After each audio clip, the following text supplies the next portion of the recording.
When are we encouraging and when are we pushing too hard? And how do I know where to lean into? I think that's probably the toughest thing that coaches face is that how do you say, I know you can do more than you're allowing yourself to do? So how do you push? And for me personally, I set the challenge in front of them. And then I say, but it's okay if you're not ready to do it. But I want you to know that you are physically ready to do it. And you decide when you're mentally ready to do it. And we'll just take our time. And some days you're going to do it. And then the next day, all of a sudden you can't. And that's okay because it's part of the learning process. You know, that this is the learning process. And anything down here, it's where frustration lies. And that's where they get upset and feel like a failure. And if you as a coach say, well, you can do it, you did it yesterday, and you think that that's motivational, it's actually not.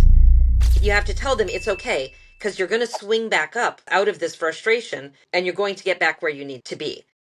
So as a parent, you love and nurture and you ask, how can I support you? What do you need me to help with? Be open to listening to them. Don't ask them, how was practice? You know, how was practice? Fine. It has to be a broader question. Tell me something that was really good about practice today.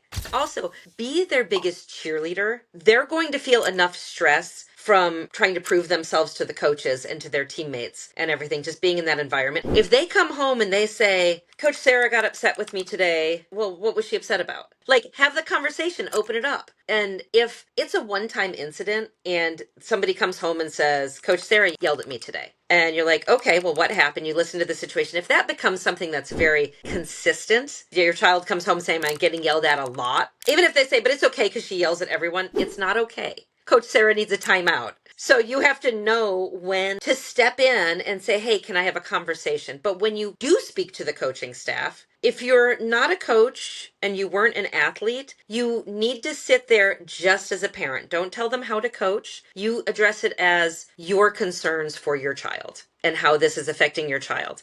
I pick my daughter up every day after practice and she's crying. Can you explain to me what's going on that's making her cry?